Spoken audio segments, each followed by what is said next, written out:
배운 것도 없는 주제에 여기 사람들이랑 어울린다고 생각하세요?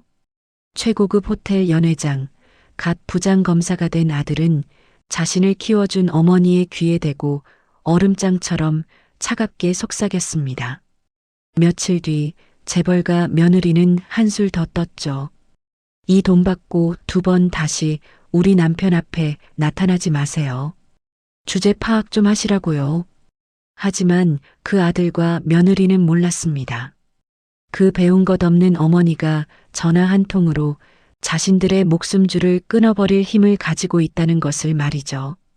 돈과 권력의 노예가 되어 썩어버린 아들을 심판대에 세우려는 한 어머니의 가슴 아프고 처절한 이야기. 지금부터 시작합니다. 오늘도 사연 끝까지 함께 해주세요. 서울 시내 최고급 호텔, 화려한 샹들리에가 그랜드 볼룸 전체를 황금빛으로 물들이고 있었습니다. 수백 명의 하객들이 최고급 정장과 이브닝 드레스 차림으로 우아하게 샴페인 잔을 부딪히고 있었죠. 이대영 부장검사 임명 축하라는 금색 글씨가 거대한 화환들 사이에서 위풍당당하게 번쩍였습니다. 축하드립니다. 이 부장검사님, 정말 젊은 나이에 대단하십니다. 법무부 차관이 와인 잔을 높이 들며 한껏 목소리를 높였습니다. 연회장 한가운데는 오늘의 주인공 이대영이 서 있습니다. 수백만 원짜리 맞춤 정장을 입고 그의 손목에는 롤렉스 시계가 번쩍이고 있었습니다. 그는 자신감 넘치는 미소로 유력 인사들과 악수를 나누고 있어요. 아닙니다. 과찬이십니다. 앞으로 더 열심히 해야죠. 이대영이 겸손한 척 어깨를 쫙 펴며 대답했습니다. 그 표정엔 이 정도는 당연하다는 오만함이 숨겨져 있었죠. 그의 곁에는 명품 드레스에 다이아몬드 목걸이를 건 아내 희정이 서 있습니다. 우리 사위, 정말 자랑스러워. 이 나이에 부장검사라니. 희정의 아버지인 대기업 회장 박광태가 대영의 등을 퍽퍽 두드렸습니다. 다 장인어른 덕분입니다. 대영이 깍듯하게 고개를 숙였죠. 앞으로 검찰총장까지 쭉쭉 가실 분 아닙니까? 그 옆에 있던 대법원 판사까지 거들었습니다. 대영은 겸손한 척했지만 그 눈에는 야망이 불타고 있었어요. 이대영이 자신감 있게 대답하며 와인을 한 모금 마셨습니다. 바로 그때였습니다. 연회장 입구 쪽이 갑자기 소란스러워졌습니다. 죄송합니다만 초대장을 다시 한번 확인해 주시겠습니까? 경호원이 정중하지만 노골적으로 난처하다는 목소리로 말하고 있었죠. 입구에는 단정한 한복 차림의 60대 여성이 서 있었습니다. 이대영의 어머니 강명옥이었습니다. 그녀의 거칠고 주름진 손과 얼굴은 화려한 연회장과는 도저히 어울리지 않았습니다. 여기 있어요. 우리 며느리가 줬는데. 명옥이 낡은 가방을 한참이나 뒤져 겨우 꼬깃꼬깃한 초대장을 꺼내 내밀었습니다. 경호원들이 그걸 받아들고는 서로 어이없다는 듯 눈빛을 주고받으며 수군거렸죠. 이분이 정말 손님이 맞아요? 옷차림이 영. 주변 하객들도 하나둘 돌아보기 시작했습니다. 누구야, 저분? 초대장은 어떻게 구했대? 저 개량 한복은 또 뭐야? 웅성거림이 파도처럼 커지자 희정이 입구 쪽으로 성큼성큼 다가갔습니다. 명옥을 보자 희정의 얼굴이 싸늘하게 굳어지는가 싶더니 이내 하객들 모두 들으라는 듯이 목소리를 높였습니다. 제 손님이에요. 어머님, 여기까지 오시느라 힘드셨죠? 경호원들은 뭐 하는 거예요? 귀한 손님 오셨는데 빨리 모시지 않고. 희정이 경호원들에게 짜증스럽게 손을 휘저었습니다. 죄송합니다. 바로 안내하겠습니다. 경호원들이 급히 길을 열었죠.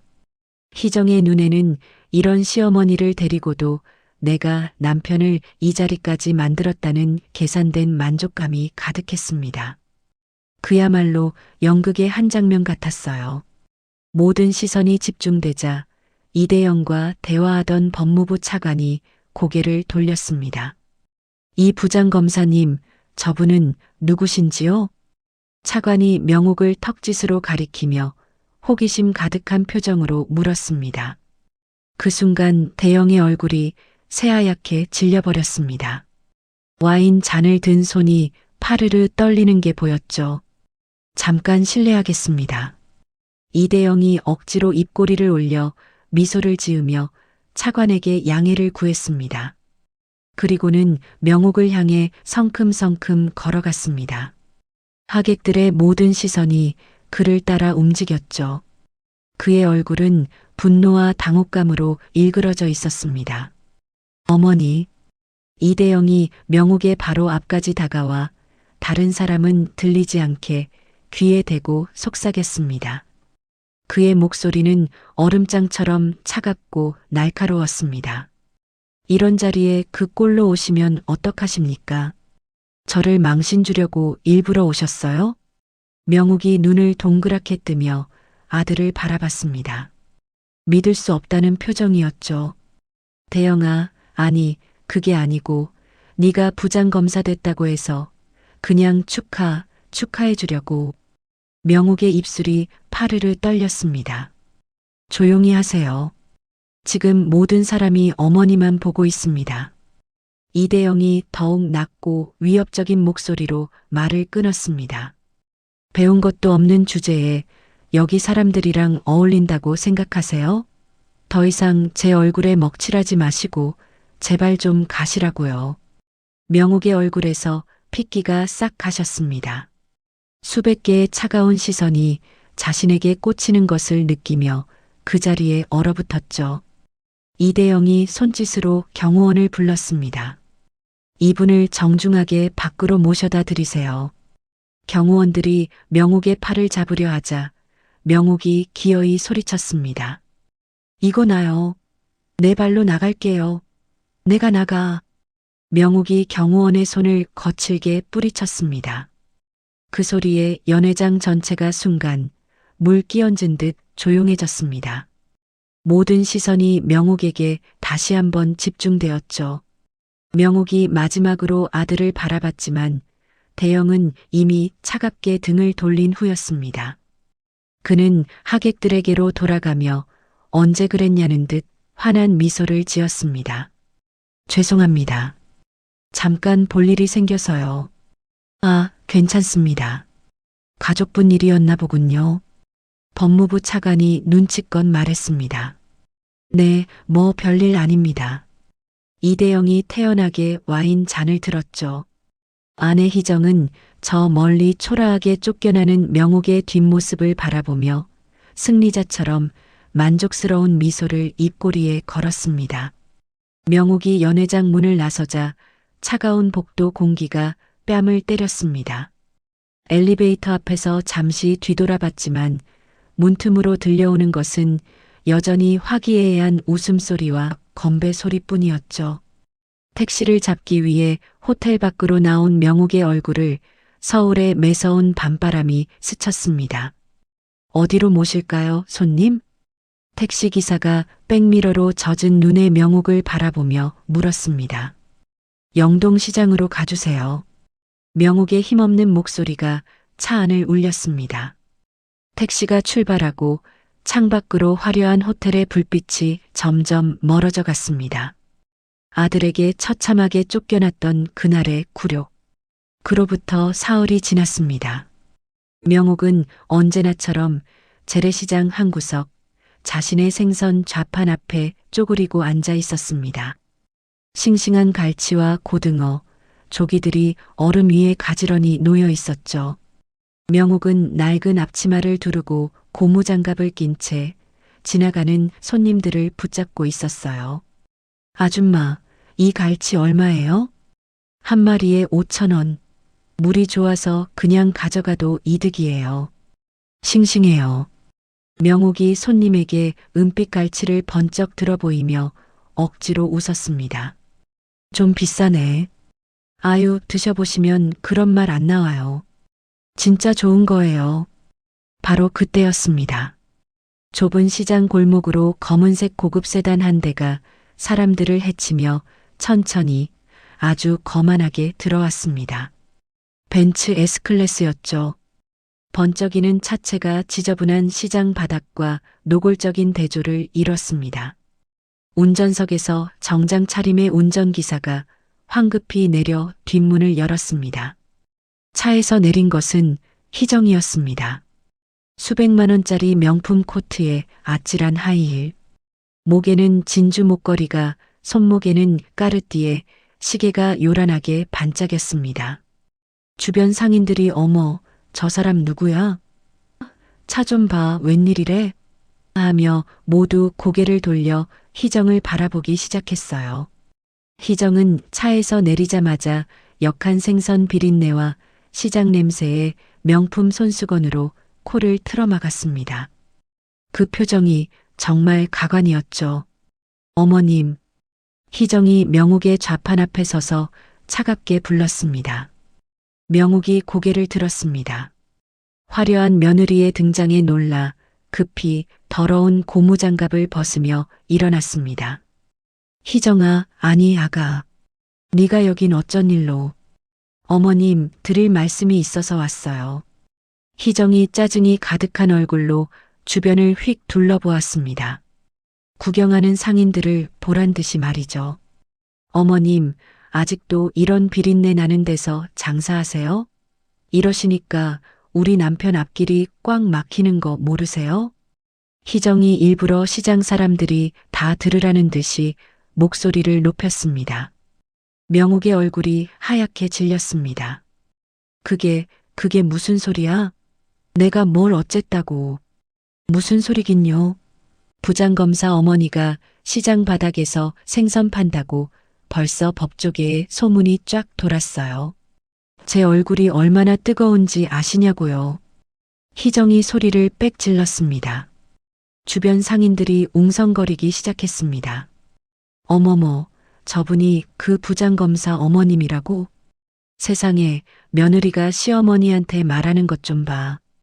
희정아, 아가, 목소리 좀 낮춰. 사람들이 다 보잖니. 명욱이 당황해서 희정의 팔을 잡으려 했습니다. 손대지 마세요. 희정이 손을 뿌리치더니 명품 핸드백에서 두툼한 돈 봉투를 휙 꺼냈습니다. 그리고는 생선이 놓인 좌판 위에 탁 소리가 나게 던졌습니다. 이거 받으세요. 봉투 밖으로 10,000원짜리 지폐들이 보였습니다. 이게 뭐냐?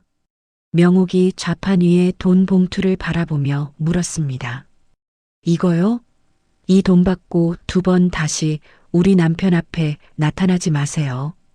주제 파악 좀 하시라고요. 희정이 팔짱을 끼고 냉소적인 미소를 지었습니다. 부장검사님 명예에 누가 되니까 제발 좀 사라져 주세요.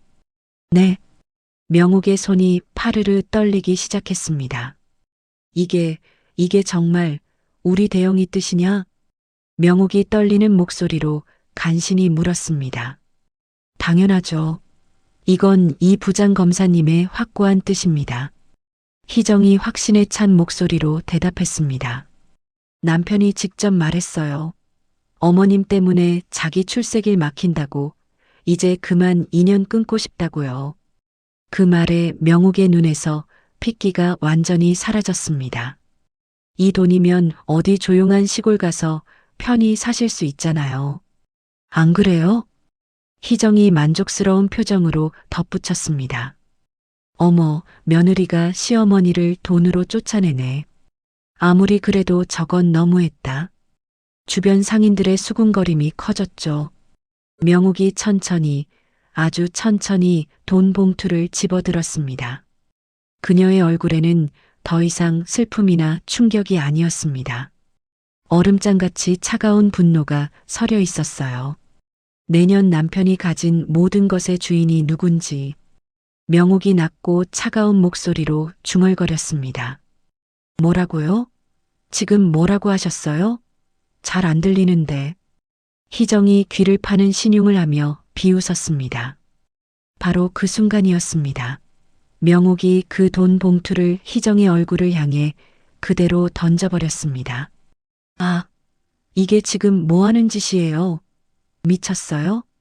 희정이 비명을 지르며 뒤로 물러섰습니다. 봉투가 터지며 10,000원짜리 지폐들이 생선 비린내가 진동하는 바닥으로 우수수 흩어졌습니다. 감히 나한테 돈을 던져? 희정이 분노로 얼굴이 붉어져 소리쳤습니다. 명옥이 좌판을 짚고 천천히 일어섰습니다. 그 눈빛은 더 이상 생선 팔던 아줌마의 눈이 아니었죠. 곧 알게 될 거다. 네 남편 이대영이가 딛고 선 그 모든 것의 진짜 주인이 누군지. 명옥이 또렷하게 말했습니다. 희정이 그 기세에 눌려 순간 당황했습니다. 뭐라는 거야? 김 기사, 빨리 차 안 대고 뭐해? 네, 사모님. 운전기사가 급히 차문을 열었습니다. 미쳤나 봐, 정말. 노망 났어요? 희정이 바닥에 떨어진 돈 몇 장을 허겁지겁 주워 담으며 악을 썼습니다. 그 모습이 참 우스웠죠. 두고 봐. 네가 오늘 개처럼 무시한 이 생선 장수 아줌마가 누군지 뼈저리게 알게 해줄 테니까. 명옥이 희정을 향해 마지막으로 선언했습니다. 희정이 차에 올라타며 창문을 내렸습니다. 정신병원에나 가보세요. 꼴값 떨지 말고. 희정이 소리치며 차창을 올렸습니다. 검은 세단이 꽁무니를 빼듯 시장을 빠져나갔습니다. 주변 상인들이 명옥을 걱정스럽게 바라보았습니다. 명옥이 언니 괜찮아? 저런 못돼 처먹은. 옆 좌판의 아줌마가 다가와 물었습니다. 명옥이 흩어진 지폐들을 멍하니 바라보며 서 있었습니다. 그녀의 마음속에서 아들에 대한 마지막 정마저 완전히 산산조각 나버렸습니다. 괜찮아요. 명옥이 차분하게 대답했습니다. 그녀는 흩어진 생선들을 다시 정리하기 시작했습니다. 하지만 그녀의 눈에는 이제 어머니의 슬픔이 아닌 차가운 결심이 서려 있었죠. 대영아. 명옥이 작은 소리로 아들의 이름을 불렀습니다. 이제 정말 끝이다. 아들을 법의 심판대에 세우는 것. 그것이 어미로서 할 수 있는 마지막 사랑임을 명옥은 처절하게 깨달았습니다. 이제 박명옥이 아닌 거대 기업의 숨겨진 회장으로 움직일 때가 온 겁니다. 며느리가 모욕과 함께 돈다발을 집어던지고 간 시장 바닥. 명옥은 흩어진 지폐들을 줍지도 않은 채 묵묵히 좌판을 정리했습니다. 시장 골방에 있던 낡은 수첩과 볼펜, 그리고 어린 대영의 백일 사진이 든 낡은 지갑을 작은 보따리에 쌌습니다. 벽에 걸린 학사모를 쓴 대영의 대학 졸업사진. 명옥이 액자를 한참이나 쓸어보다가 깊은 한숨을 내쉬었습니다. 이제 정말 다 끝이구나. 명옥이 시장을 나섰습니다. 잠시 후 한강이 그림처럼 내려다 보이는 한남동의 고풍스러운 저택 앞에 검은 세단이 멈춰 섰습니다. 겉으로 보기엔 평범한 한옥이었지만 그 규모는 어마어마했죠. 회장님 오셨습니까? 정원을 가꾸던 관리인이 90도로 고개를 숙였습니다. 오늘은 아무도 만나지 않을 겁니다. 아무도 들이지 마세요. 명옥이 시장에서의 모습과는 전혀 다른 차갑고 지친 목소리로 말했습니다. 알겠습니다, 회장님. 관리인이 깍듯하게 대답했습니다. 명옥이 서재로 들어섰습니다. 거대한 책장과 고급 가구로 꾸며진 서재. 한쪽 벽면에는 지난 40년간 작은 생선 가게가 국내 최대의 농수산물 유통업체로 성장해 온 역사가 사진으로 빼곡히 걸려 있었습니다. 창가의 큰 책상에 앉아 한강을 바라보며 깊은 생각에 잠겼습니다. 그녀의 머릿속엔 40년 전 그 지독했던 기억이 떠올랐습니다. 25의 명옥이 갓난아기 대영을 등에 업고 새벽 수산시장을 헤매던 모습이 눈앞에 선했습니다. 남편이 사고로 허망하게 세상을 떠난 후 정말 아무것도 없이 절망뿐이던 시절이었죠. 아가야, 춥지. 엄마가 꼭 성공해서 우리 아들, 이 세상 누구도 널 떳떳하게 쳐다보게 키울게. 조금만 참아. 젊은 명옥이 울면서 꽁꽁 언아기의 손을 입김으로 불어주던 목소리가 귀에 생생했습니다. 손이 꽁꽁 얼어 감각이 없어도 생선을 다듬고 아기를 재워놓고 새벽마다 트럭을 몰았습니다. 이 집 생선이 제일 싱싱해. 명옥 세댁한테 사면 절대 속을 일 없어. 단골이 늘고 장사가 커지기 시작했습니다. 명옥이 책상 서랍에서 낡은 사진첩을 꺼냈습니다. 돌잔치 때 돈을 짚고 환하게 웃는 대영의 사진, 초등학교 입학식 사진. 대영아, 엄마는 너만큼은 돈 때문에 기죽고 무시당하는 일 절대 없게 해줄 거야. 10살 배기 대영을 앉혀놓고 다짐했던 그날이 생각났습니다. 그때부터 명옥은 아들을 위해 모든 것을 바쳤습니다. 생선 장사에서 시작해 도매업으로 다시 거대한 유통업으로 사업을 확장시켰죠. 밤낮 없이 일하면서도 대영에게는 최고의 교육을 시켰습니다. 검사가 되라. 돈보다 명예가 중요한 거야. 돈은 있다가도 없지만 명예는 영원히 너를 지켜줄 거다. 대영이 중학생일 때 명옥이 입버릇처럼 하던 말이었습니다. 명옥은 의도적으로 아들을 자신의 사업과 철저히 분리시켰습니다. 어미의 막대한 재산을 알면 아들이 나태해질까봐, 그리고 돈의 노예가 되지 않고 스스로 성공하기를 바랐던 겁니다. 어머니, 다른 애들 엄마는 이렇게 고생 안 하는 것 같은데 어머니는 왜 그렇게 사세요? 사춘기 고등학생 대영이 퉁명스럽게 물었을 때가 떠올랐습니다. 넌 엄마처럼 돈에 치이지 말고 법으로 당당하게 살아. 조금만 참아라. 명옥이 아들의 머리를 쓰다듬으며 말했던 순간이었죠. 대영이 서울대 법대에 합격했을 때, 사법고시에 패스했을 때, 그리고 검사가 되었을 때, 그 모든 순간이 명옥에게는 피눈물 나는 고생의 보상이었습니다. 이제 됐다. 이제 내 아들은 이 세상 누구에게도 무시당하지 않을 거야. 대영의 검사 임용장을 붙들고 밤새 울었던 그날이 선했습니다. 하지만 대영은 변하기 시작했습니다. 재벌가 딸 희정과 결혼하면서부터였죠. 어머니를 노골적으로 부끄러워하기 시작한 겁니다. 어머니, 결혼식 날인데요. 저 희정이 쪽 하객들이 전부 재벌가 사람들이라 어머니는 그냥 조용히만 계셔주시면 안 될까요? 아시죠? 결혼식 전날 아들이 어렵게 꺼냈던 그 말이 명옥의 가슴에 대못처럼 박혔습니다. 그때부터였습니다. 명옥은 자신이 평생을 바쳐 키운 아들 앞에서 한없이 작아졌습니다. 아들이 자신을 수치스러워한다는 것을 깨달은 순간이었죠.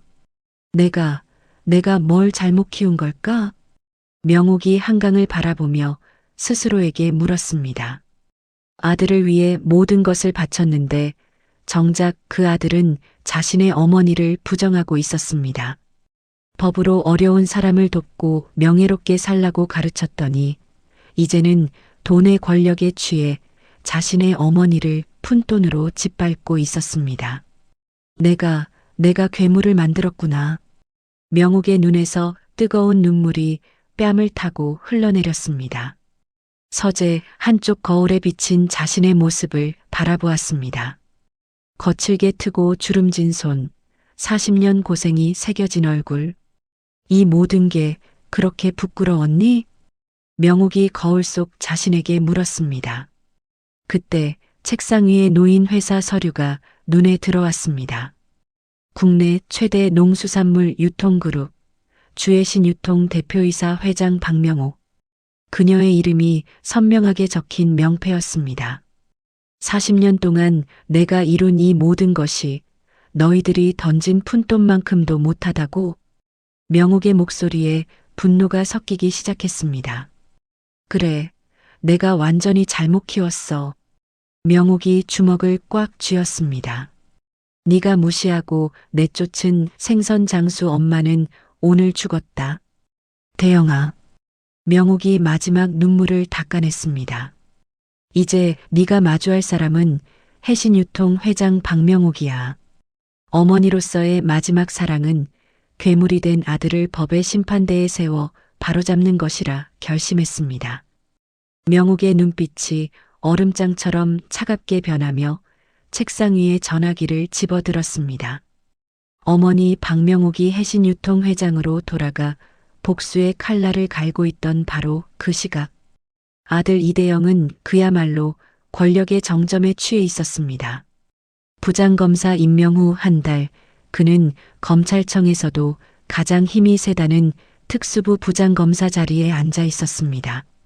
번쩍이는 이대영 부장검사 금색 명패가 그의 오만함을 대변하는 듯했죠.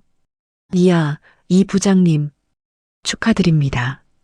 이 자리는 진짜 아무나 오는 게 아닌데 역시 라인이 다르십니다. 김 차장 검사가 노골적인 부러움이 섞인 아부를 떨었습니다. 김 차장 라인이 아니라 실력이라고 해야지. 뭐 아직 시작입니다. 더 높이 올라가야죠. 이대영이 자신감 넘치는 미소로 받아쳤습니다.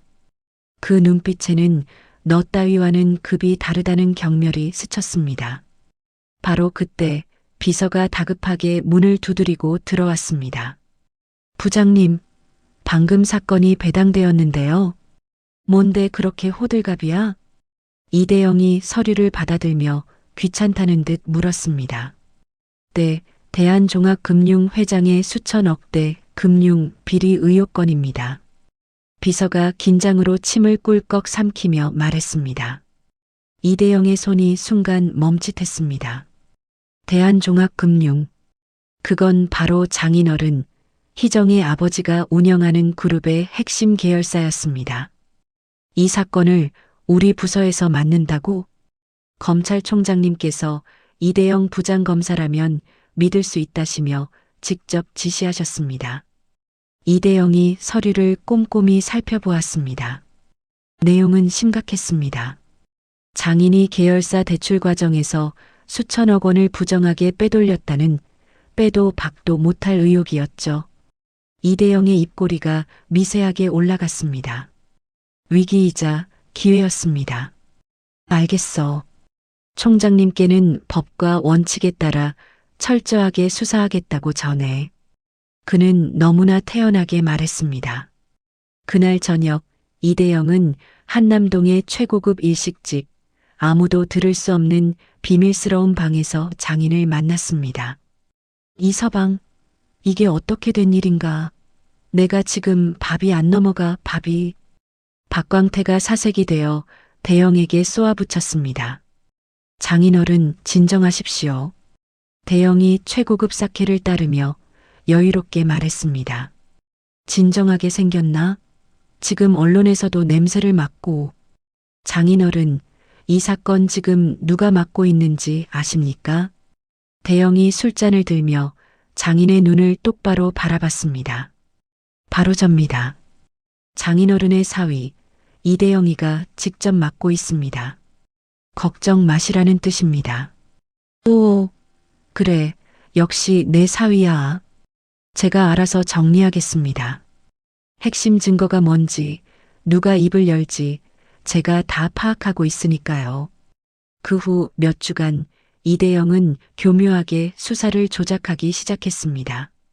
그는 정의의 검사가 아니라 장인의 해결사였죠. 부장님, 이거 보십시오. 대한종합금융의 비자금 내역이 담긴 결정적인 장부입니다. 의욕 넘치는 박 검사가 흥분해서 서류를 내밀었습니다. 이대영은 서류를 쓱 보더니 책상 위에 던져버렸습니다.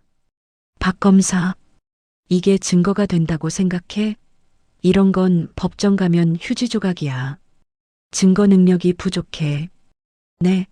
하지만 부장님, 이 정도면 바로 구속감인데요. 지금 나 가르치는 건가? 내가 부족하다면 부족한 거야. 법정에서 깨질 증거로 검찰 망신시킬 일 있어? 당장 원점에서 다시 검토해. 대영의 서슬 퍼런 호통에 박 검사는 입을 다물 수밖에 없었습니다. 그리고 그날 밤 이대영은 장인에게 몰래 전화를 걸었습니다. 장인어른, 내일 오전 10시 그룹 본사 압수수색이 있을 예정입니다. 핵심 장부는 미리 정리해 두시는 게 좋겠습니다. 고맙네, 이서방. 정말 고마워. 한 달 후 이대영은 이 거대한 사건을 증거 불충분으로 불기소 처분해 버렸습니다. 검찰 내부가 술렁였죠. 부장님, 이걸 정말 불기소하신다고요? 국민들이 납득하겠습니까?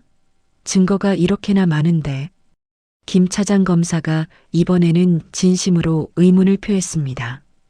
김 차장, 내가 말했지. 법정에서 유죄를 입증하기 어렵다고. 무리한 기소는 검찰 신뢰만 떨어뜨려. 이대영이 단호하게 말했습니다. 하지만 내 결정이야. 더 이상 이 사건에 대해 토 달지 마. 알았어? 이대영이 짜증스럽게 말을 잘랐습니다. 그날 밤 장인의 저택에서 축하 파티가 열렸습니다. 사위, 정말 고마워. 자네 덕분에 우리 회사가 살았어. 장인이 이대영의 손을 붙잡고 눈물까지 글썽였습니다. 가족인데 당연히 할 일을 했습니다. 이대영이 겸손한 척 아주 능숙하게 대답했죠. 역시 자네는 내 사위야. 다음 검사장 자리는 이 장인이 책임지고 밀어주겠네. 장인이 약속했습니다. 그리고 이건 내 작은 성의일세. 장인이 두툼한 서류 봉투를 내밀었습니다. 이게 뭡니까? 자네 명의로 된 해외 부동산 신탁 서류야. 한 300억 정도 될 걸세. 300억. 이대영의 눈이 탐욕으로 번쩍 빛났습니다. 아니, 장인어른, 제가 이런 걸 어떻게 해. 목소리는 사양했지만 그의 손은 이미 서류 봉투를 단단히 움켜쥐고 있었죠. 자네가 받을 자격이 있어. 가족을 위해 희생한 데가 아닌가. 이대영이 만족스러운 미소를 지었습니다. 며칠 후 사무실에서 승리감에 도취해 있던 이대영의 휴대폰이 울렸습니다. 화면에 뜬 이름은 어머니. 이대영의 얼굴이 순간 혐오감으로 일그러졌습니다. 그는 망설임 없이 거절 버튼을 눌렀죠. 부장님, 아까부터 어머님께서 계속 사무실로 전화를 하십니다. 바꿔드릴까요? 비서가 조심스럽게 물었습니다. 이대영이 들고 있던 펜을 탁 소리나게 내려놓으며 소리쳤습니다. 너 아직도 그 번호 연결하는 거야? 내 말 못 들었어? 네. 하지만 어머님이시라고. 어머니는 무슨 놈의 어머니? 시장 바닥에서 생선 비린내나 풍기는 그 여자 전화. 2번 다시 내 사무실로 연결하지 마. 당장 스팸으로 차단해버려. 이대영이 분노로 얼굴이 시뻘개져 악을 썼습니다. 비서가 겁에 질려 고개를 숙였죠. 네, 알겠습니다. 그 후로 명옥의 모든 연락은 완벽하게 차단되었습니다. 이대영은 점점 더 오만해져 갔습니다. 부장님, 모 신문사에서 인터뷰 요청이 왔습니다. 자수성가한 성공 신화로. 좋아. 내 성공 스토리를 알리는 것도 필요하지. 이대영이 거울을 보며 넥타이를 고쳐맸습니다. 그럼 가난한 시장 상인의 아들로 태어나 역경을 극복한 이런 스토리로 가면 될까요? 비서가 눈치 없이 물었습니다. 그런 촌스럽고 초라한 얘기는 당장 빼. 누가 요즘 그런 걸 좋아해? 이대영이 자신의 과거를 전면 부정했습니다. 나는 원래 법조계 엘리트 집안에서 부족함 없이 자란 걸로 해. 현실이 뭐가 중요해? 이미지가 중요한 거야, 이미지가. 그는 어머니의 피눈물 나는 희생은 모두 잊고 완전히 다른 사람이 되어 있었습니다. 사무실 서랍 깊숙이 숨겨둔 300억짜리 차명 서류를 만지며 이대영은 더 큰 욕심을 품었습니다. 검사장, 그 다음은 총장이다. 그 자리까지 올라가면 그땐 누구도 나를 함부로 못하겠지. 그는 자신이 지금 누군가가 설계한 잔인한 시험대 위에 올라서 있다는 사실조차 모른 채 오직 권력과 돈의 달콤함에 완전히 중독되어 있었죠. 이대영이 의기양양하게 장인의 사건을 덮어버린 대한종합금융비리수사. 그 잔인하고도 치밀한 시험이 시작된 것은 이대영에게 그 사건이 배당되기 불과 며칠 전 한 통의 전화로부터였습니다. 그날 오후 대검찰청 총장실은 숨소리조차 조심스러운 정적이 감돌고 있었습니다. 바로 그때였습니다. 김영진 검찰총장의 책상 위에 놓인 검은색 직통 전화기가 요란한 벨소리를 울렸습니다. 그 전화번호를 아는 사람은 딱 한 사람뿐이었죠. 15년 만에 처음 울리는 벨소리였습니다. 김영진 검찰총장이 심장이 멎는 듯한 표정으로 화들짝 놀라 1초 만에 수화기를 들었습니다. 네, 말씀하십시오. 전화기 너머에서는 아무 말도 없었습니다. 낡은 유선 전화기 특유의 싸하는 소리만 들려왔죠. 오랜만입니다. 박명옥입니다. 해신유통, 대한민국을 움직이는 거대한 손, 그리고 15년 전 김영진 총장의 생명의 은인의 이름이었습니다. 회장님, 15년 만이네요. 언젠간 전화 주실 줄 알았는데. 김 총장의 목소리는 15년 전 자신의 아내가 죽어가던 수술실 앞에서 거액의 수술비가 든 봉투를 건네봤던 그날처럼 절박하고도 경외에 차 있었습니다. 제가 확인하고 싶은 게 있는데 부탁을 좀 드리려고 합니다. 명옥이 나지막이 입을 열었습니다. 네, 확인이라니 그게 무슨... 내 아들... 네, 이대영 부장검사 아시죠? 김 총장은 순간 수화기를 떨어뜨릴 뻔했습니다. 뇌가 정지하는 느낌이었죠. 회장님, 지금 뭐라고 하셨습니까? 이대영 부장검사가 회장님의 아드님이시라고요. 아니, 그 박광태 회장 사위인 건 알았지만 도대체 그는 재벌가 사위라는 배경으로 오만하게 구는 이대영을 눈여겨보고 있던 참이었습니다. 곧 대한종합금융 박광태 회장 비리 사건이 터질 겁니다. 총장님도 보고받으셨겠죠? 검찰이 내사 중인 거 김 총장은 이미 명옥의 정보력에 압도당했습니다. 그 박광태 회장이 내 아들 대영이의 장인인 것도 알고 계실 테고요. 회장님, 도대체... 총장님, 명옥의 목소리가 벼랑 끝에 선 듯 위태롭게 떨렸습니다. 내 아들이 정말 부장검사의 자격이 있는지 확인해야겠습니다. 김 총장은 감히 입을 열 수 없었습니다. 그 사건 이대영이한테 맡기세요. 김 총장이 경악했습니다. 회장님, 그건 말도 안 됩니다. 그건 명백한 이해충돌 사안입니다. 검사윤리 강령 정면 위반입니다. 어떻게 이 검사에게 장인 사건을... 명옥의 절규가 수화기를 뚫고 나왔습니다. 김 총장은 그 소리에 온몸의 피가 차가워지는 것을 느꼈습니다.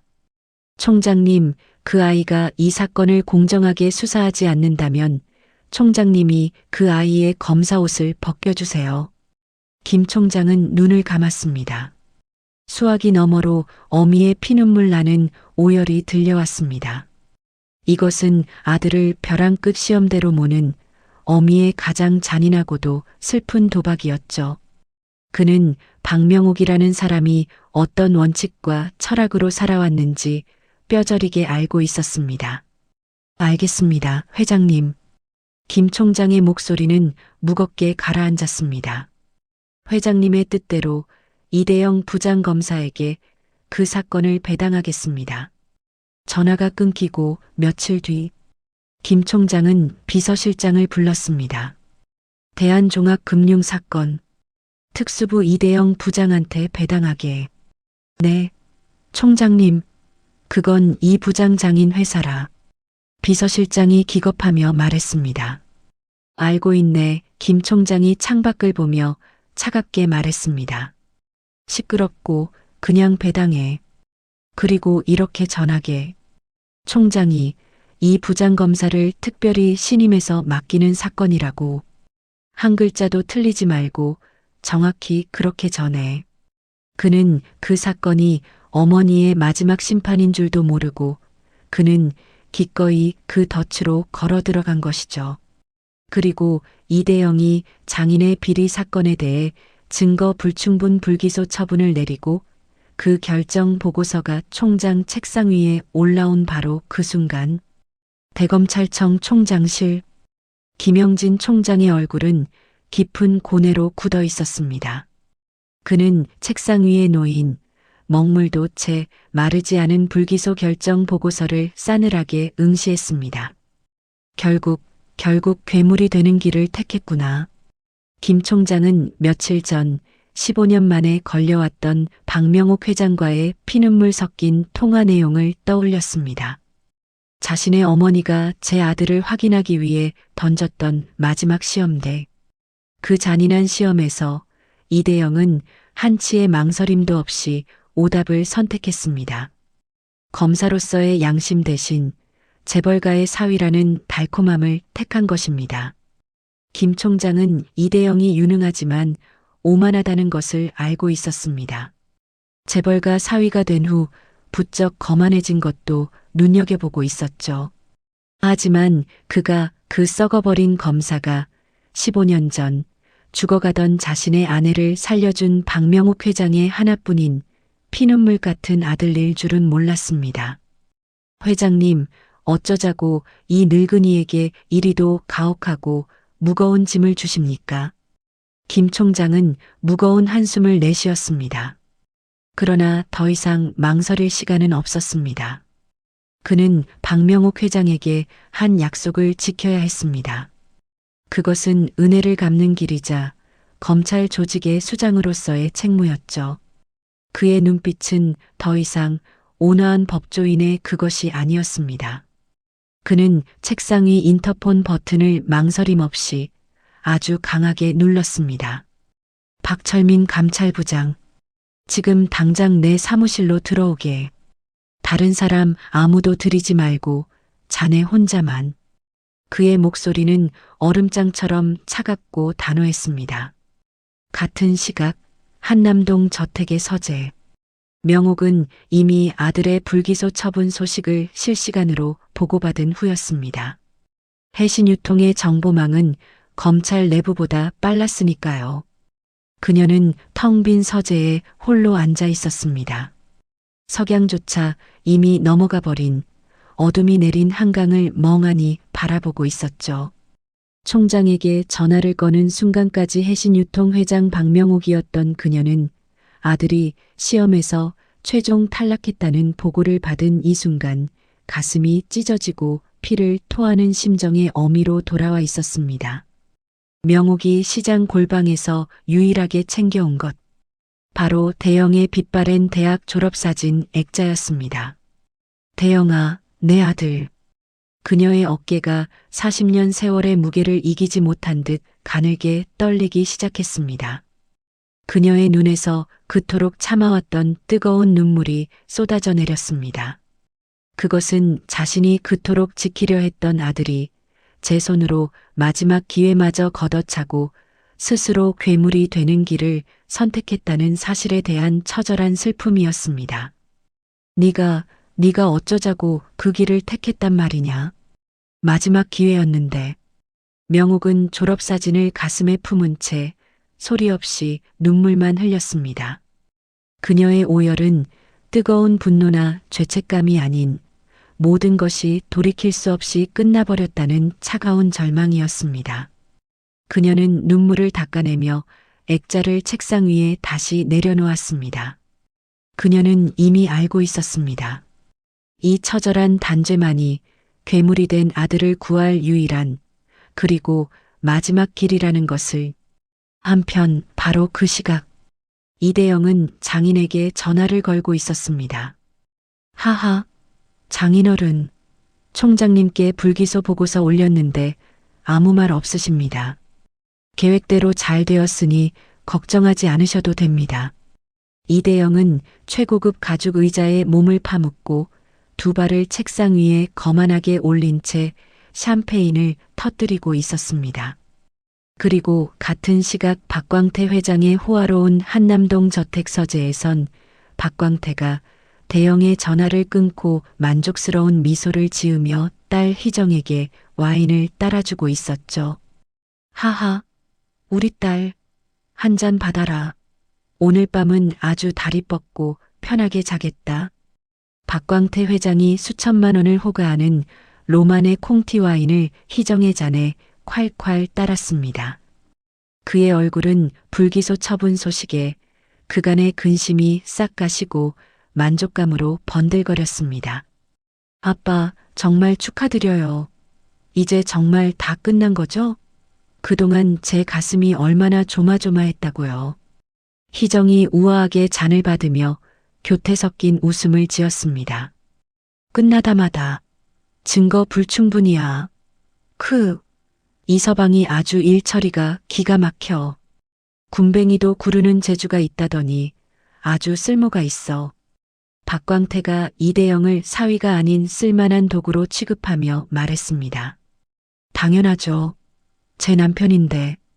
이대영 부장검사잖아요. 아빠가 준 그 300억 밥값은 해야죠. 희정이 거만하게 덧붙였습니다. 그녀에게 남편의 승진과 장인의 비리 무마는 동일한 것이었습니다. 훌륭한 투자였어. 아주 훌륭해. 박광태가 와인 향을 맡으며 중얼거렸습니다. 이제 다음은 검사장이야. 내가 청와대 쪽이랑 법무부 쪽에 우리 인맥들 쫙 깔아놨어. 어머, 정말요? 그럼 저 검사장 사모님 되는 거예요? 희정이 아이처럼 손뼉을 쳤습니다. 그나저나 그 시어머니라는 여자는 어떻게 됐나? 그날 시장에서 돈다발도 집어던지고 좀 찝찝하지 않아? 박광태가 문득 생각났다는 듯 물었습니다. 아빠도 참 재수없게 그 얘기는 왜 꺼내요? 희정이 최고급 캐비아를 입에 넣으며 인상을 팍 썼습니다. 그 시장 바닥 생선 장수 아줌마요? 이서방이 알아서 번호 싹 차단하고 정리했어요. 그 여자가 제정신이 아닌 거죠. 감히 누굴 상대로. 그래. 그런 냄새나는 끈은 일찌감치 잘라버려야 해. 우리 집안격 떨어지게. 걱정 마세요. 그 늙은이가 감히 어딜. 자, 아빠. 우리 사위의 성공과 아빠의 자유를 위하여. 좋지. 위하여. 두 사람이 웃으며 잔을 부딪히는 바로 그 순간. 그들은 꿈에도 몰랐습니다. 자신들이 서 있는 이 화려한 성이 지금 막 감찰부라는 거대한 경류에 휩쓸려 무너지기 시작했다는 것을 말입니다. 하지만 이대영의 사무실 서랍에서 300억짜리 차명 주식 서류가 발견되기까지, 그리고 이대영의 조사는 그가 샴페인을 터뜨리고 자신의 장인의 사건이 잘 덮어졌다라고 안도한 그날 밤부터 단 이틀 만에 비밀리에 이루어졌습니다. 검찰청 지하 2층, 창문 하나 없는, 지도에도 나오지 않는 비밀 회의실이었습니다.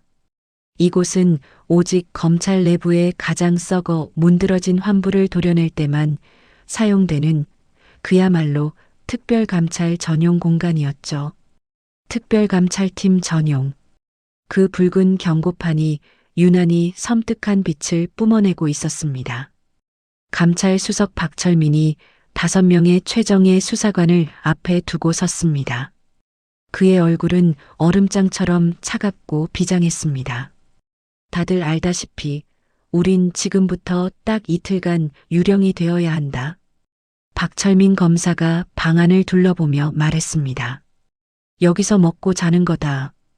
휴대폰은 모두 반납하고 지금 이 순간부터 이 문이 열리는 일은 없다. 알겠나? 수석님, 도대체 상대가 누구입니까? 이 정도 보안이라니. 산전수전 다 겪은 베테랑 수사관 김호준이 침을 꿀꺽 삼키며 물었습니다. 박철민이 회의실 중앙 화이트보드에 세 글자를 적었습니다. 이대영, 이대영, 현 특수부 부장검사다. 회의실이 순간 얼음물을 끼얹은 듯 얼어붙었습니다. 수사관들의 눈이 믿을 수 없다는 듯 흔들렸죠. 네, 아니, 이 부장검사님을요? 지금 검찰에서 제일 잘 나가는 총장님 라인 아니었습니까? 젊은 수사관 이민수가 놀라 거의 소리를 질렀습니다. 시끄러워. 박철민이 총장 직인이 찍힌 붉은색 지시서를 책상에 탁 소리가 나게 던졌습니다. 이건 총장님 직접 지시사항이다. 이대영 부장검사의 모든 것을 낱낱이 파헤치고 그 배우까지 모조리 발본색원하라. 총장님의 워딩 그대로다. 팀원들의 표정이 심각해졌습니다. 이건 단순한 비위 조사가 아니었죠. 특히 처가 박철민이 이대영의 사진 옆에 대한종합금융을 적었습니다. 대한종합금융 박광태 회장과의 모든 연결고리를 철저히 조사하라는 특명이시다. 이틀 안에 그자의 숨통을 끊을 증거를 찾아내야 한다. 알겠습니다. 이대영 부장검사의 최근 3년간 사건 처리 내역부터 전수조사 시작하겠습니다. 수사관들이 일제히 컴퓨터 앞에 달라붙었습니다. 단 하루 만에 둑이 터지기 시작했습니다. 밤샘 수사로 담배 연기가 자욱한 비밀 회의실. 먼저 소리를 지른 것은 이대영의 계좌 추적을 맡았던 막내 이민수였습니다. 수석님, 이거 좀 보십시오. 패턴이 너무 일정합니다. 민수야, 뭐가? 이대영 부장검사가 평검사 시절 맡았던 상습 도박, 음주 뺑소니 사건들입니다. 이상하게 구속되어야 마땅한 놈들이 전부 집행유예로 풀려났어요. 그거야 뭐 검사 재량일 수도 있지 않나? 김호준 수사관이 시큰둥하게 말했습니다. 아닙니다. 이민수가 모니터를 가리키며 외쳤습니다. 피의자들이 집행유예로 풀려난 바로 다음 날 이대영 검사 본인 계좌가 아니라 유령법인 계좌로 정확히 5천만 원, 1억 원씩 수수료처럼 꽂혔습니다. 한두 건이 아니에요. 이 자식 재벌가 사위 되기 전부터 이미 썩어 있었습니다. 뭐야? 그 유령법인 계좌 당장 까봐. 박철민의 목소리가 높아졌습니다. 바로 그때 김호준 수사관이 더 큰 것을 발견한 듯 파일을 들고 미친 듯이 달려왔습니다. 수석님, 5천만 원, 1억? 그건 푼돈입니다. 진짜는 여기 있습니다. 뭔가 대한종합금융 박광태 회장 금융 비리 사건입니다. 불기소 처분. 그런데 말입니다. 그런데 뭐 수사 자료가 아주 교묘하게 이가 빠져 있습니다. 아니, 대놓고 빼돌렸습니다. 김호준이 원본 자료와 이대영이 결제한 불기소 결정문을 나란히 펼쳤습니다. 그야말로 가관이었죠.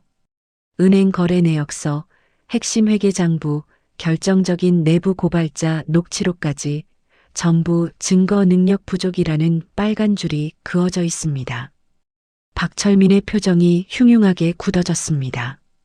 이게 증거 능력이 부족하다고? 이 녹취록은 아닙니다. 제가 방금 원본 다시 들어봤습니다. 이거 하나만으로도 당장 박광태 구속 영장감입니다. 그런데 이걸 이대영이 제 손으로 뭉갠 겁니다. 김호준이 분노로 주먹을 떨었습니다. 수석님, 수석님. 이민수가 다시 다급하게 외쳤습니다. 그의 얼굴은 하얗게 질려 있었습니다. 왜 그래, 또? 불기소 처분 발표 정확히 하루 만입니다. 이대영 부장검사 아내 박희정의 개인 계좌로 3억 원이 입금되었습니다. 3억? 채. 그 큰 사건을 덮어주는데 고작 3억이라고? 그걸로 뇌물이라고 하기엔. 아닙니다. 이민수가 흥분으로 목소리를 높였습니다. 그건 보너스였습니다. 진짜는 그게 아니에요. 수석님, 제가 방금 그 유령법인 명의로 된 전체 재산 내역을 조회해 봤습니다.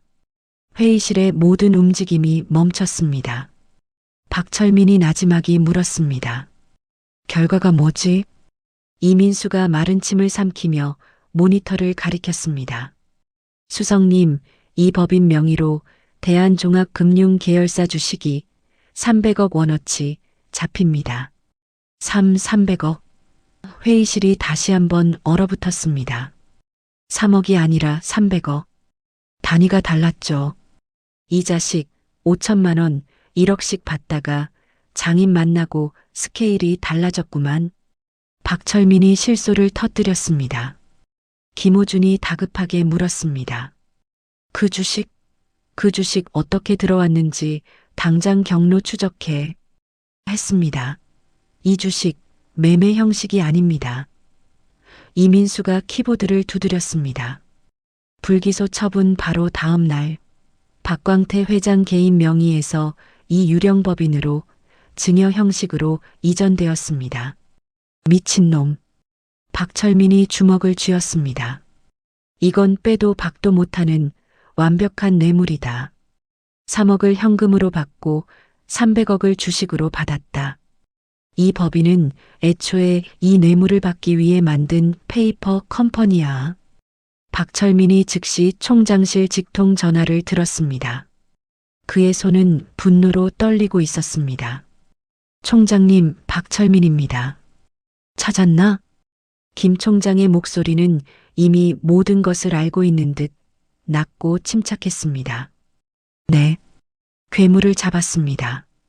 장인 사건 이전부터 상습적으로 뇌물을 받아왔고 이번 장인의 비리를 뭉개고 그 대가로 3억 원의 현금과 300억 원 상당의 차명 주식을 받았습니다.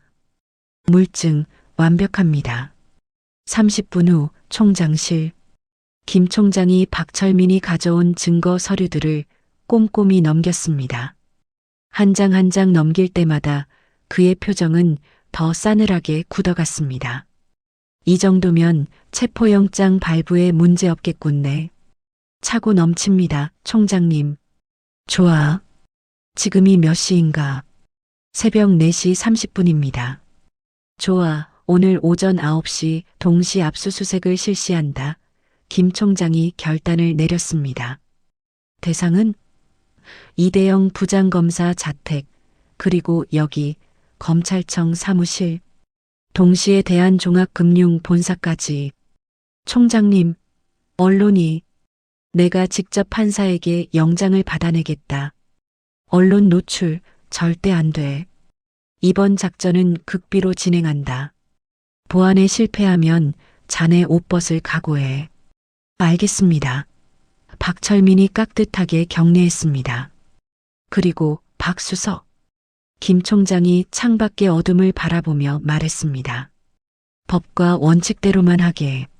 어떤 압력이 와도 설령 그게 나라고 해도 흔들리지 마. 명심하겠습니다, 총장님. 박철민이 회의실을 나갔습니다. 김 총장은 조용히 창밖의 여명을 바라보았습니다. 회장님, 이제 칼날이 준비되었습니다. 박명옥 회장의 처절한 결단이 드디어 심판의 칼이 되어 아들의 목을 겨누게 된 순간이었습니다. 이제 남은 것은 그 칼을 휘두르는 것뿐이었죠. 그날 아침 이대영은 자신의 광활한 특수부 부장검사실 그 최고급 가죽 의자에 몸을 파묻고 있었습니다. 하오늘 차도 참 향긋하네. 그는 어젯밤 아내 희정과 나눈 뜨거운 축하 파티를 떠올리며 만족스러운 미소를 지었습니다. 책상 위에는 차기 검사장 후보군 분석 자료가 보기 좋게 펼쳐져 있었습니다. 자신의 이름 옆에는 이미 붉은색 별표가 쳐져 있었죠. 검사장이라 하긴 이 정도 실력이면 당연한 거지. 이대영이 혼자 중얼거리며 최고급 보이차를 한 모금 마셨습니다. 바로 그때 비서가 조심스럽게 노크를 했습니다. 부장님, 오늘 오후 법무부 차관님과의 식사 미팅 2시로 확정할까요? 좋아. 2시로 잡아줘요.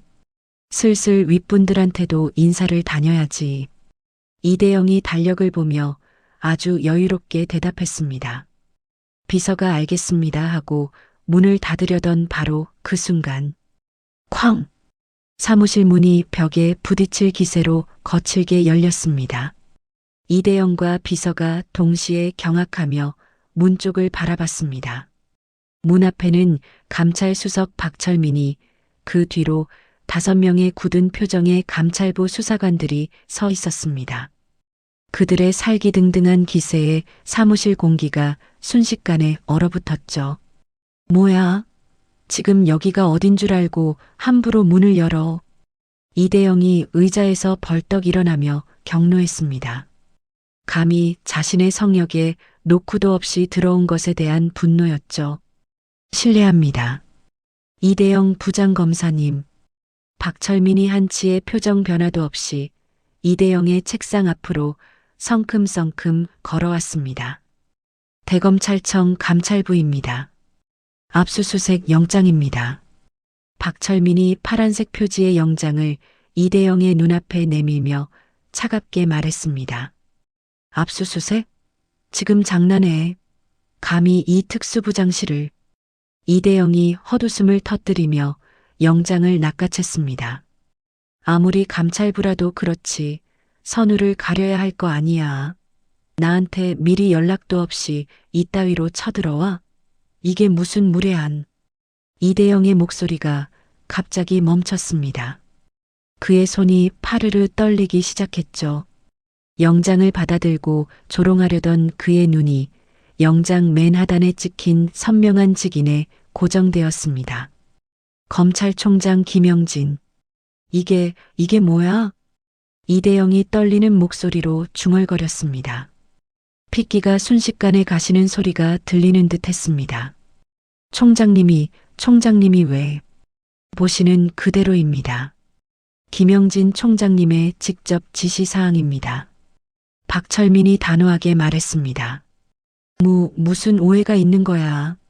총장님이 날 얼마나 신임하시는데. 당장 총장님께 연결해.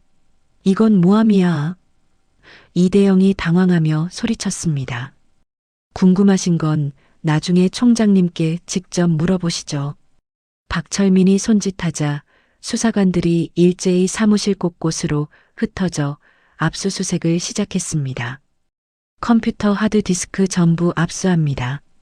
여기 있는 서류 캐비닛 전부 열겠습니다. 이대영 부장검사님, 개인 휴대폰 당장 제출해 주십시오.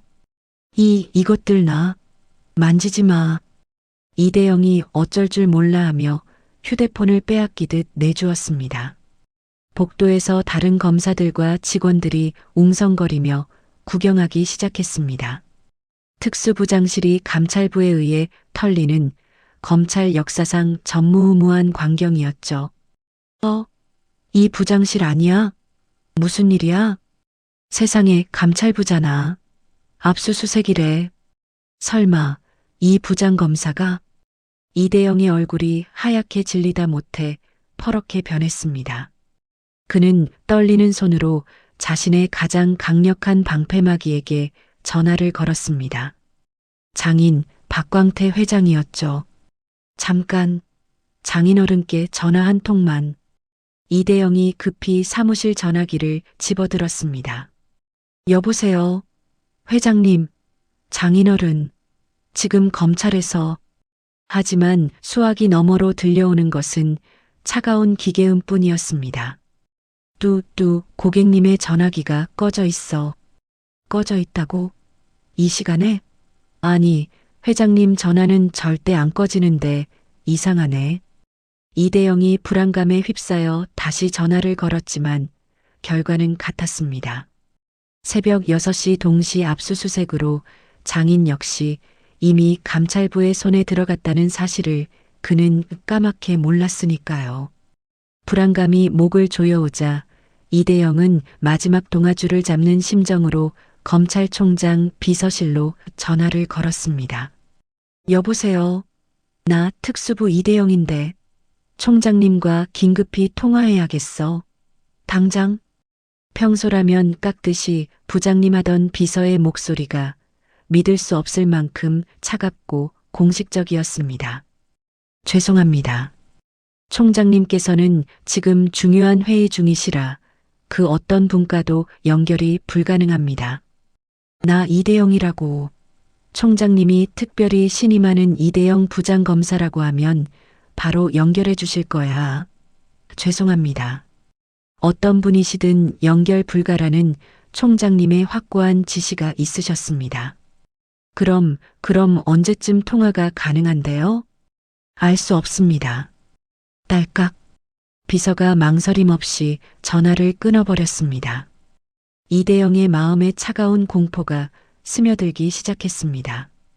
자신을 밀어주던 가장 강력한 두 개의 기둥, 장인과 검찰총장이 동시에 자신을 외면하고 있었습니다.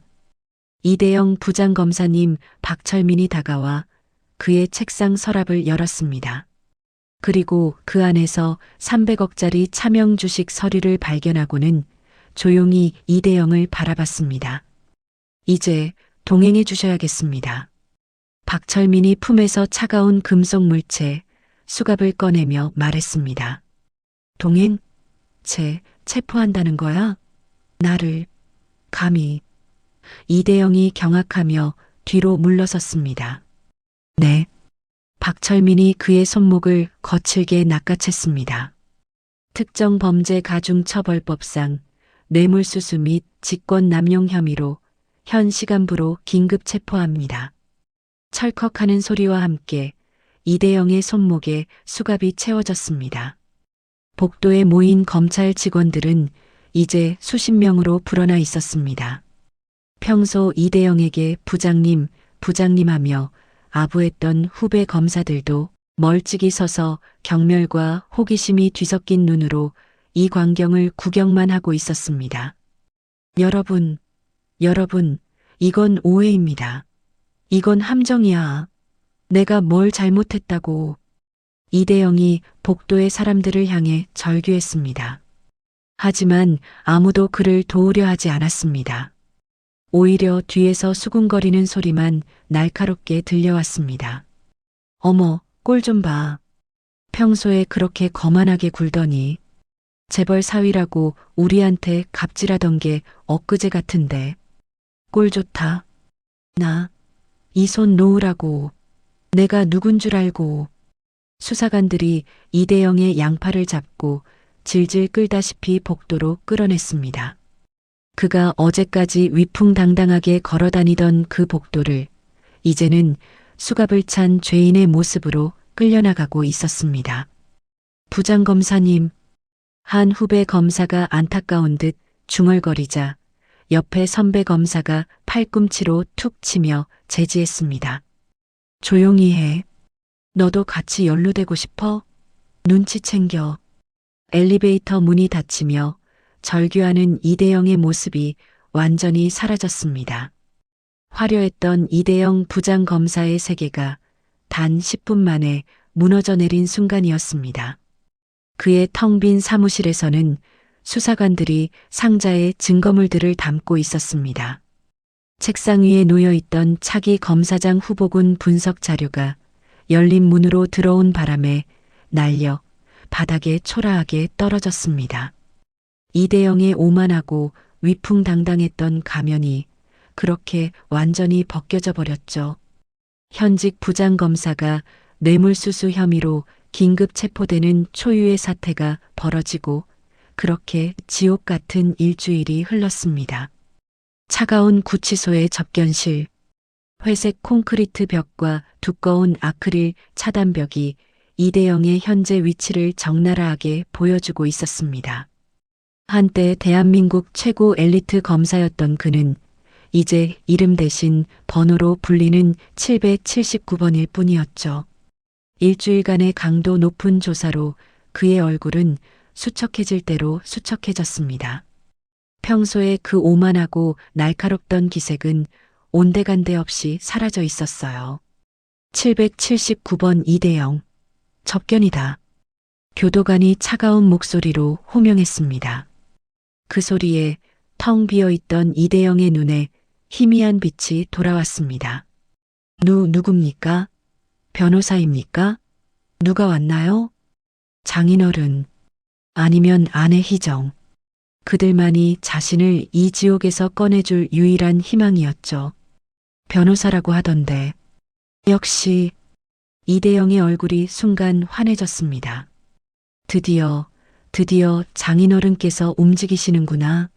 역시 날 버리지 않으셨어. 이대영은 거의 비틀거리다시피 접견실로 향했습니다. 하지만 접견실 유리창 너머에 앉아 있는 사람은 그가 알던 처가 쪽 로펌의 에이스 변호사가 아니었습니다. 60대 중반으로 보이는 낯선 남성이 흐트러짐 없는 최고급 맞춤 정장을 입고 그를 무표정하게 바라보고 있었습니다. 그의 옆에는 보기에도 묵직한 서류 가방이 놓여 있었죠. 누구십니까? 이대영이 의아한 표정으로 수화기를 들었습니다. 처가 쪽에서 보낸 변호사님 아니신가요? 안녕하십니까? 김철수 변호사라고 합니다. 남자가 나지막이 말했습니다. 아, 예. 그럼 장인어른께서 박광태 회장님께서 보내신 게 맞죠? 지금 상황이 어떻게 돌아가고 있는 겁니까? 빨리 저 좀. 아닙니다. 김 변호사의 목소리는 얼음장처럼 차가웠습니다. 네. 저는 당신의 변호사가 아닙니다. 이대영 씨. 부장님이 아닌 이대영 씨. 그 호칭이 이대영의 귀에 날카롭게 박혔습니다. 그럼 여긴 왜? 박명옥 회장님께서 보낸 사람입니다. 박명옥 회장? 이대영은 그 이름을 필사적으로 기억해내려 애썼습니다. 하지만 그의 머릿속에 떠오르는 이름은 단 하나뿐이었죠. 설마 제가 아는 박명옥은 시장에서 생선 파는 어머니? 네, 바로 그분 맞습니다. 김 변호사가 차분하게 확인시켜 주었습니다. 노량진 시장 좌판에서 생선을 파시던 분. 당신의 어머니. 하? 이대영이 헛웃음을 터뜨렸습니다. 지금 나랑 장난하자는 겁니까? 우리 어머니가 무슨 회장이야. 그 비린내 나던 아줌마가. 당장 나가. 이대영이 분노하며 일어나려 했습니다. 앉으시죠. 김 변호사가 조용하지만 위압적인 목소리로 말했습니다. 이걸 보시면 더 이상 그런 말 못하실 겁니다. 김 변호사가 가져온 그 두꺼운 서류 가방에서 첫 번째 파일을 꺼내 책상 위에 올려놓았습니다. 이게 다 뭡니까? 박명옥 회장님의 개인 자산 목록입니다. 이대영이 어디 한번 보자는 조롱 섞인 표정으로 서류를 펼쳤습니다. 그리고 첫 번째 페이지를 보는 순간 그의 눈이 찢어질 듯 커졌습니다. 이게 다 뭐예요? 서류에는 박명옥 회장 소유 부동산 목록이라는 제목 아래 서울 시내 금싸라기 땅과 건물들이 빼곡히 나열되어 있었습니다. 한남동, 유빌리지 전체, 강남구 역삼동 오피스 빌딩 12개 동, 제주도 리조트. 이대영이 떨리는 목소리로 중얼거리며 읽어내려갔습니다. 그의 손이 종이를 붙잡지 못할 정도로 떨리기 시작했습니다. 그 중에서도 이 페이지를 특별히 확인해 보셔야겠습니다. 김 변호사가 특정 페이지를 넘겨주었습니다. 이대영의 숨이 멎었습니다. 잠깐, 이건 지금 내가 사는 아파트. 네. 당신이 장인에게 선물 받았다고 철석같이 믿고 있던 그 한남동 최고급 펜트하우스입니다. 실소유주는 박명옥 회장님이시죠. 그럴 리가. 이건 장인어른이. 이것도 보시죠. 김 변호사가 기계적으로 다음 페이지를 보여주었습니다. 대한종합금융, 내 장인 회사가 입주해 있는 여의도 빌딩. 이것도 어머니 거라고. 그렇습니다. 정확히는 박광태 회장은 회장님께 매달 수억 원의 임대료를 내는 세입자였습니다. 이대영의 손이 서류를 미친 듯이 넘기기 시작했습니다. 국내 최대 농수산물 유통업체 주애신 유통 대표이사 회장 박명옥 자산 총액 2조 원. 이대영이 믿을 수 없는 숫자를 보며 경악했습니다. 그리고 마지막으로 이것도 보시죠. 김 변호사가 얇은 서류 한 장을 더 꺼냈습니다. 이건 뭡니까? 15년 전 김영진 현 검찰총장님 아내분의 심장 수술비 지원 내역서입니다. 금액 2억 원, 지원자 해신유통 박명옥 회장, 대가 없음. 이게 무슨... 회장님께서는 15년 전 억울한 누명을 쓰고 자천될 뻔했던 김영진 총장님을 아무 대가 없이 익명으로 도와주셨습니다. 그 순간 이대영의 머릿속 모든 퍼즐이 맞춰졌습니다. 자신이 총장의 신임이라고 믿었던 그 함정, 자신이 장인의 배경이라고 믿었던 그 오만함, 그 모든 것이 어머니의 손바닥 아니었습니다. 김 변호사가 차분하지만 가장 잔인한 진실을 말했습니다. 회장님과 총장님의 관계라면 회장님은 당신이 저지른 300억 뇌물수수 비리쯤은 얼마든지 덮어달라고 하실 힘이 있으셨습니다. 그런데 왜 나를 이 지옥에... 회장님께서는 총장님께 단 하나만 요청하셨습니다. 법대로 처리하라고 하셨습니다. 이대영의 눈에서 핏기가 완전히 사라졌습니다. 회장님은 아드님이 법의 심판을 공정하게 단 1%의 선처도 없이 받기를 원하십니다. 이대영이 머리를 감싸쥐며 신음했습니다. 자신이 멸시하고 배운 것 없는 주제라며 연회장에서 내쫓고 생선 비린내 난다며 전화를 차단했던 어머니. 그 어머니가 검찰총장조차 함부로 대하지 못하는 거대 기업의 회장이었고 자신은 그 어머니가 깔아준 융단 위에서 왕 노릇을 했던 어리석은 광대였을 뿐입니다. 진작 이렇게 부자라고 말했으면 내가 그렇게 아등바등 살지 않았을 거 아니야. 이대영이 두 손으로 얼굴을 가린 채 지금 이 순간에도 어머니 명옥을 탓하기 시작했습니다. 회장님께서는 이것이 아드님을 구할 유일한 그리고 마지막 방법이라고 생각하십니다. 김 변호사가 냉정하게 서류들을 다시 가방에 챙겨 넣으며 일어섰습니다. 변호사님, 잠시만요. 변호사님, 어머니 좀 만나게 해주세요. 이대영이 마지막 희망을 붙잡듯 유리창을 두드리며 물었습니다. 안 됩니다. 김 변호사가 접견실을 나가기 전 마지막으로 덧붙였습니다. 내 아들이 죄의 대가를 깨끗이 치르고 명예가 아닌 사람으로, 진정한 사람으로 다시 태어나 돌아오기를 바란다고 하셨습니다. 이대영 씨, 당신의 죄를 하나도 빠짐없이 인정하고 뉘우치는 것. 그것이 박명옥 회장님께서 당신에게 바라는 마지막 효도입니다. 철컹. 접견실 문이 닫히고 이대영은 그 차가운 방에 혼자 남았습니다.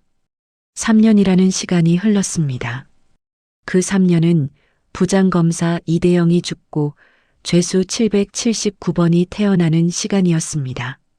구치소 접견실에서 모든 진실을 마주한 첫 1년, 이대영은 미쳐 날뛰었습니다.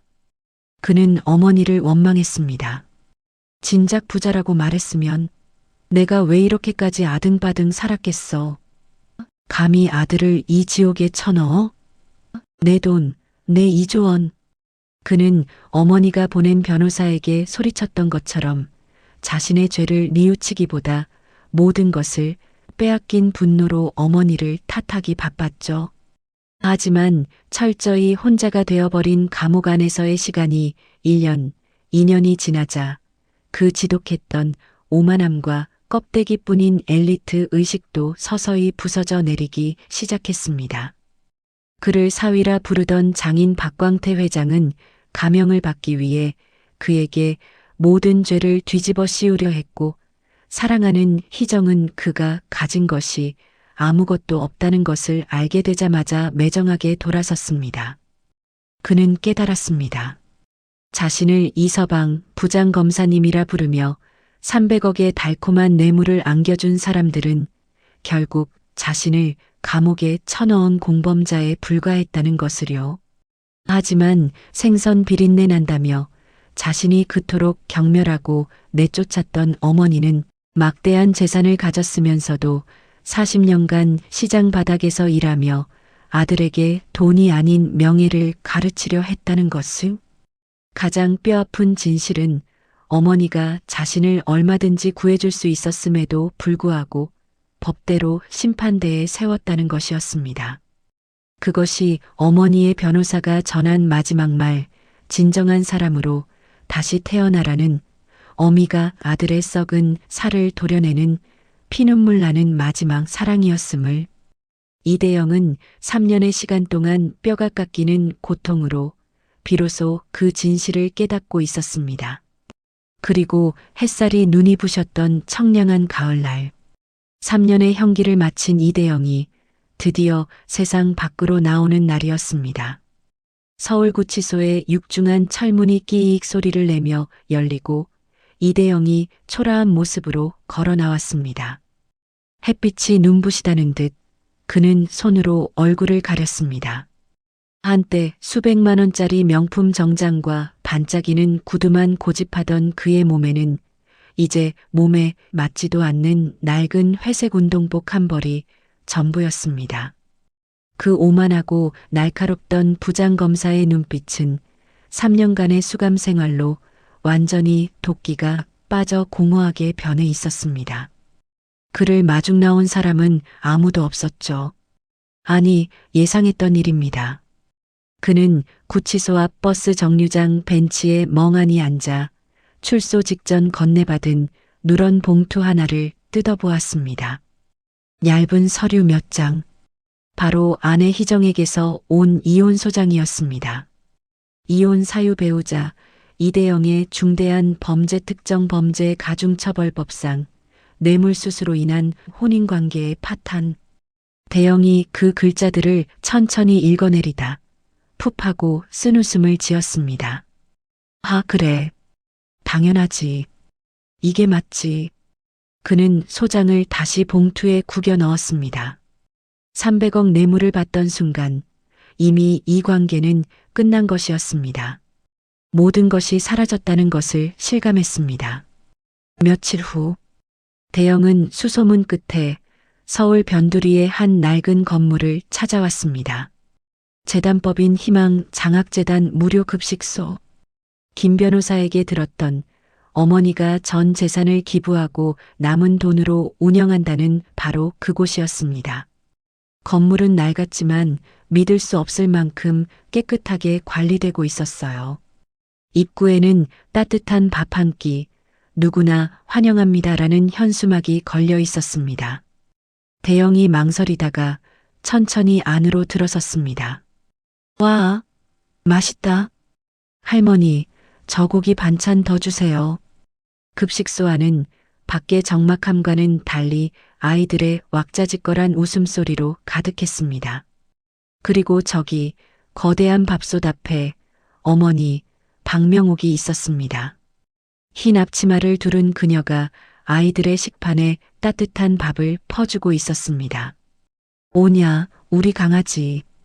밥 많이 먹고 쑥쑥 커야지. 천천히 꼭꼭 씹어 먹어. 명옥이 아이의 머리를 쓰다듬으며 자상하게 말했습니다. 대영은 그 모습을 넋 나간 듯 바라보았습니다. 이조원대 해신유통 회장의 냉철한 모습도 40년간 시장 바닥을 지켰던 억척스러운 생선 장수의 모습도 아니었습니다. 그저 주름진 얼굴로 환하게 웃는 평범하고 자상한 할머니의 모습이었어요. 그때였습니다. 명옥이 밥을 퍼주다가 문득 고개를 들었습니다. 입구에 멍하니 서 있는 아들. 3년 만에 마주한 낯설게 변해버린 아들의 모습. 그녀의 눈빛이 아주 잠깐 1초도 안 되는 순간 미세하게 흔들렸습니다. 하지만 그뿐이었죠. 그녀는 아들을 마치 그 자리에 없는 투명 인간처럼 다시 완벽하게 무시했습니다. 자, 우리 다음 꼬마 손님. 오늘은 밥 많이 줄까? 대영이 천천히 아주 무거운 발걸음으로 어머니에게 다가갔습니다. 아이들이 모두 돌아가고 시끄럽던 급식소가 조용해지자 그는 어머니의 등 뒤에 섰습니다. 그리고 쿵 소리가 나게 그 차가운 바닥에 무릎을 꿇었습니다. 어머니, 대영이 3년 만에 떨리는 목소리로 어머니를 불렀습니다. 명옥은 돌아보지 않았습니다. 그녀는 산더미처럼 쌓인 식판들을 설거지통에 담그고 묵묵히 고무장갑을 끼고 있었습니다. 철그렁, 싸. 차가운 물줄기가 스테인리스 싱크대에 부딪히는 소리만이 급식소를 울렸습니다. 어머니, 저 대영입니다. 그가 다시 말하려 했지만 명옥은 여전히 대답이 없었습니다. 아들의 존재를 인정하지 않겠다는 얼음장 같은 침묵이었죠. 대영이 눈을 감았습니다. 그리고 아무 말 없이 일어났습니다. 그는 구석에 걸린 손님들이 쓰다 버린 때가 꼬질꼬질한 앞치마를 가져와 허리에 둘러맸습니다. 그리고는 어머니의 옆 설거지 싱크대에 섰습니다. 그는 묵묵히 차가운 물에 손을 담그고 그릇을 헹구기 시작했습니다. 한때 300억 뇌물을 받던 그 손으로 아이들이 남긴 밥풀을 떼어냈습니다. 어머니는 그릇을 닫고 아들은 그릇을 헹굽니다. 두 사람은 바로 옆에 붙어 있었지만 단 한마디 말도 눈길 한 번도 나누지 않았습니다. 그 다음 날도 그 다음 날도 대영은 급식소에 나타났습니다. 그는 어머니에게 말을 걸지 않았습니다. 용서받을 자격이 없다고 생각했죠. 그저 가장 먼저 와서 급식소 문을 열고 가장 굳은 일을 도맡아 했습니다. 3년간 펜만 잡던 손이 이제는 구역질 나는 음식물 쓰레기통을 비웠고 막힌 화장실 변기를 뚫었습니다. 한때 차기 검사장 소리를 듣던 그가 이제는 완벽한 청소부였습니다. 몇 주가 지나자 대영은 새벽마다 수산시장에 나가기 시작했습니다. 사장님, 오늘 물 좋은 놈으로 좀 줘요. 우리 애들 먹일 거라 싱싱해야 합니다. 이거 정말 국산 맞죠? 40년 전 어머니가 자신을 키우기 위해 했던 바로 그 일을 그는 이제 속죄하기 위해 똑같이 따라하고 있었습니다. 급식소로 돌아와서는 서툰 솜씨로 생선 가시를 하나하나 발라냈습니다. 칼질에 익숙지 않은 손은 금세 피투성이, 상처투성이가 되었죠. 아저씨, 손 다쳤어요. 피나? 한 아이가 그의 손을 보고 걱정스럽게 외쳤습니다. 대영이 상처난 손을 내려다보며 희미하게 웃었습니다. 괜찮아. 아저씨 하나도 안 아파. 걱정하지 마. 대영이 40평생 처음으로 계산 없는 진심이 담긴 미소를 지었습니다. 그렇게 말없는 몇 달이 지났습니다. 대영은 여전히 그림자처럼 일했고 어머니도 아들에게 말을 걸지 않았죠. 어느 늦은 저녁 마지막 아이까지 모두 돌아가고 급식소는 텅 비었습니다. 대영이 마지막으로 바닥 청소를 마치고 땀에 젖은 앞치마를 풀고 있었습니다. 그때였습니다. 뒤쪽 테이블에서 달그락하고 그릇 놓는 소리가 들렸습니다. 대영이 돌아보니 그가 늘 쉬던 구석 테이블에 밥상이 차려져 있었습니다. 김이 모락모락 나는 흰 쌀밥 한 그릇. 그리고 그가 오늘 아침 시장에서 사와 손을 베어가며 발라냈던 노릇하게 잘 구운 생선 한 토막. 명옥은 이미 주방 뒷문으로 사라진 후였습니다. 대영이 그 밥상 앞에 자석처럼 이끌려 앉았습니다. 이것은 40여 년 만에 처음으로 마주하는 어머니의 밥이었습니다. 수저를 들려던 손이 걷잡을 수 없이 떨렸습니다. 어머니, 그의 눈에서 참아왔던 뜨거운 눈물이 밥 위로 뚝뚝 떨어졌습니다. 평생 자신을 위해 희생한 어머니, 그 어머니에게 배운 것 없는 주제라며 모욕을 주고 생선 비린내 난다며 전화를 차단하고 300억 뇌물에 눈이 멀어 썩어 문드러졌던 자신의 지난 날이 주마등처럼 스쳐 지나갔습니다. 죄송합니다. 어머니, 제가 잘못했습니다. 어머니. 대영이 밥그릇을 앞에 두고 어린아이처럼 짐승처럼 울부짖으며 고개를 숙였습니다. 이것은 끝이 아니었습니다. 진정한 아들로 거듭나기 위한 그의 길고 긴 속죄의 여정이 이제 막 시작된 것이었죠. 밤이 깊어가는 텅 빈 급식소에서 대영은 눈물과 밥을 함께 삼켰습니다. 그 한 그릇의 밥에는 40년의 사랑과 그보다 더 깊은 용서가 담겨 있었습니다. 오늘 이야기 어떠셨나요? 혹시 끝까지 함께 해주신 분이 계시다면 잘 들었다고 댓글 하나만 남겨주세요. 여러분에게도 따뜻하고 빛나는 날들이 찾아올 거예요. 구독과 좋아요는 다음 이야기를 이어가는 큰 힘이 됩니다. 지금까지 오늘도 사연이었습니다. 더 깊고 따뜻한 이야기로 다시 찾아뵐게요. 편안한 하루 보내세요. 감사합니다.